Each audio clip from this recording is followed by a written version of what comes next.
안녕하세요. 마태복음 7장 7절에서 14절까지 말씀 살펴보겠습니다. 구하라 그리하면 너희에게 주실 것이요 찾으라 그리하면 찾아낼 것이요 문을 두드리라 그리하면 너희에게 열릴 것이니 구하는 이마다 받을 것이요 찾는 이는 찾아낼 것이요 두드리는 이에게는 열릴 것이니라. 너희 중에 누가 아들이 떡을 달라 하는데 돌을 주며 생선을 달라 하는데 뱀을 줄 사람이 있겠느냐? 너희가 악한 자라도 좋은 것으로 자식에게 줄 알거든. 하물며 하늘에 계신 너희 아버지께서 구하는 자에게 좋은 것으로 주시지 않겠느냐? 그러므로 너 그러므로 무엇이든지 남에게 대접을 받고자 하는 대로 너희도 또 남을 대접하라.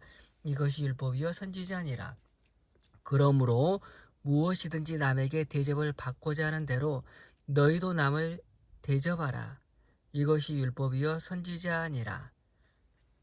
오늘 7절에서 14절까지는 예수님께서 마태복음 5장부터 말씀하신 산상수훈의 일부인데요.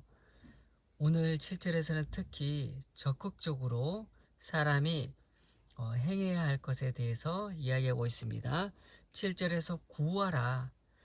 그리하면 너희에게 주실 것이요. 무엇인가 우리에게 주어진다. 라고 하는 것은 우리가 적극적으로 구해야 된다라고 하는 것입니다. 찾으라. 그리하면 찾아낼 것이요. 마찬가지로 뭔가를 찾아낸다라고 하는 것도 찾으려고 하는 그런 능동적인 행동이 있어야 된다라고 하는 것입니다. 문을 두드리라. 그리하면 너희에게 열릴 것이니. 자, 문이 열린다라고 하는 것도 문을 두드렸을 때 그리고 나서 너희에게 열리게 된다라고 하는 것입니다. 그래서 8절에 보시면 구하는 이마다 받을 것이요 찾는 이는 찾아낼 것이요 두드리는 이에게는 열릴 것이니라 이렇게 얘기하고 있죠. 즉 우리가 살아가면서 적극적으로 구해야 구해야 한다라고 하는 것이 필요하다라고 하는 것입니다. 또한 찾는 이러한 능동적인 일도 필요하고 또 문을 두드리는 이런 것도 필요하다라고 하는 것입니다. 이러한 능동적인 행동 후에 이런 것들이 주어진다라고 하는 것이죠. 이것은 마치 가만히 앉아서 아무것도 하지 않고 뭘 받으려고 하고 얻으려고 하는 그러한 게으른 상태가 아니라 적극적으로 임하고 또한 찾고 구하고 찾고 이렇게 두드리는 이런 행동이 사람의 편에서는 요구된다라고 하는 것입니다. 또 그 다음 구절에서는 너희 중에 누군가 어떤 사람이지요.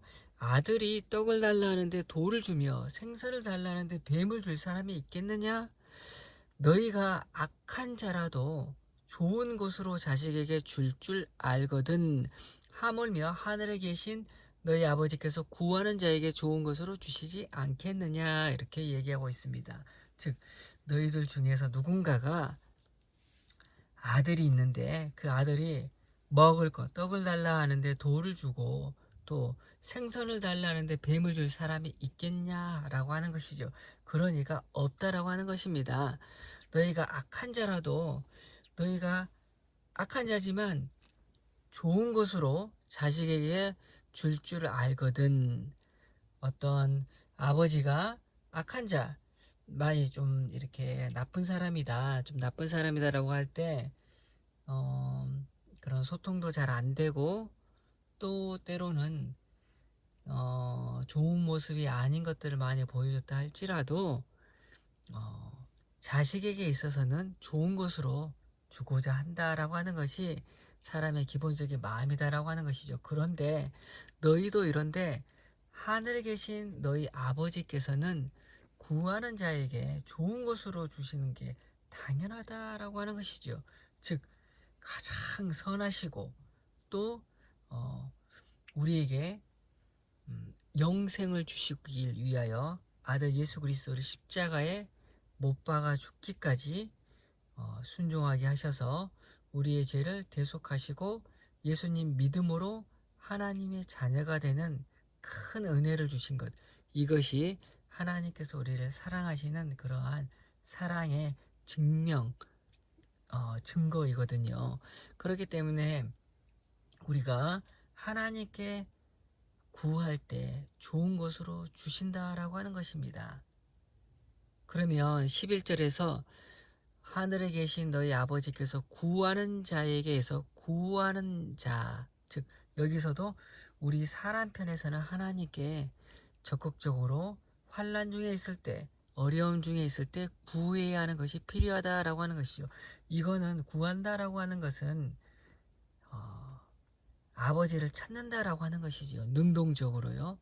즉 기도에 있어서 우리가 기도를 하지 않고 하나님께서 다 주실 거야 라는 이런 수동적인 자세가 아니라 하나님께 적극적으로 구하는 이러한 것이 필요하다라고 하는 것이죠.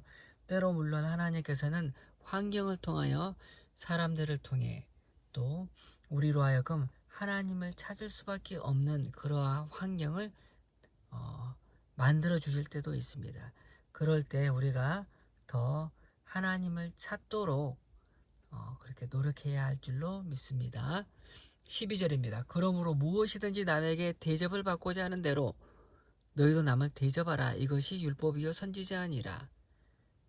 우리가 황금률이라고 하는 말씀이기도 한데요. 무엇가 됐든지 간에 상대방이 나한테 이렇게 해줬으면 하는 그러한 마음이 있다라고 하면 나도 그렇게 대접을 해야 된다라고 하는 것이지요. 이것이 성경에서 얘기하고 있는 율법이고 또한 선지자와 또 같은 그러한 말씀이다라고 하는 것입니다. 이와 관련하여 누가복음 11장 9절에서 13절에서도 보면 이렇게 나와 있습니다. 내가 너희에게 이르노니 구하라 그리하면 너희에게 주실 것이요 찾으라 그러면 찾아낼 것이요 문을 두드리라 그러면 너희에게 열릴 것이니 구하는 이마다 받을 것이요 찾는 이는 찾아낼 것이요 두드리는 이에게는 열릴 것이니라. 너희 중에 아버지 된 자로서 누가 아들이 생선을 달라 하는데 생선 대신에 뱀을 주며 알을 달라 하는데 전갈을 주겠느냐. 너희가 악할지라도 좋은 것을 자식에게 줄 알거든 하물며 너희 하늘 아버지께서 구하는 자에게 성령을 주시지 않겠느냐 하시니라. 누가복음 이렇게 11장 13절에서는 우리가 하늘에 계신 하나님께 구할 때 성령을 주신다라고 하는 것입니다. 성경에서는 성령은 하나님의 거룩한 영으로서 하나님께서 예수님을 믿는 자들에게 은혜로 주시는 선물로 하나님의 영을 우리의 마음 가운데 보내주십니다. 그렇기 때문에 성령을 받은 자는 거듭난 자이고 거듭난 자는 다시 태어난 자와 같다라고 하는 것입니다. 즉 다시 태어난 자다 이거지요. 태어난 자는 성장하는 것을 필요로 합니다. 하나님의 말씀을 듣고 또 읽고 기도하고 양육이 필요한 것입니다. 우리가 오늘 이 마태복음 7장의 7절에서 14절까지 말씀을 우리가 잘 또 생각하면서 묵상하고 그래서 우리가 하나님께 좋은 것 성령님을 달라라고 우리가 구할 때 하나님께서 주신다라고 하는 것입니다. 이것을 믿고 구원을 얻고 그래야 하나님의 자녀 되어서 우리가 이 땅에서의 삶을 다 마치고 떠날 때 하나님께서 우리에게 마련해 주신 하늘나라의 처소, 즉 우리의 집이 다 있습니다. 그렇기 때문에 성령 하나님을 선물로 받고 거듭난 자로서 승리하는 그러한 삶 살기를 간구합니다. 또 요한복음 16장 24절에서 예수님 말씀 중에 이러한 말씀이 있습니다. 지금까지는 너희가 내 이름으로 아무것도 구하지 아니하였으나 구하라 그리하면 받으리니 너희 기쁨이 충만하리라. 네. 우리가 예수 그리스도 이름으로 하나님께 구할 때 하나님께서 응답하여 주시고 좋은 것으로 주신다라고 하는 것입니다. 오늘 말씀을 통하여 기도의 자세 또한 기도뿐만 아니라 우리가 삶을 살아가는 데 있어서는 적극적으로 구하고 찾고 문을 두드리는 이러한 것이 필요합니다. 행동을 통하여 하나씩 하나씩 이루어 가는 것이고, 또한 보다 더 밝은 미래를 향하여 나아갈 수가 있습니다. 여러분들도 오늘 말씀처럼 하늘에 계신 하나님께서는 우리가 구할 때 좋은 것으로 반드시 주신다라고 하는 걸 잘 기억하시고, 거듭난 자로서 성장하시고, 또 하시는 모든 일에 하나님의 큰 축복이 임하기를 예수 그리스도 이름으로 간구합니다. 아멘.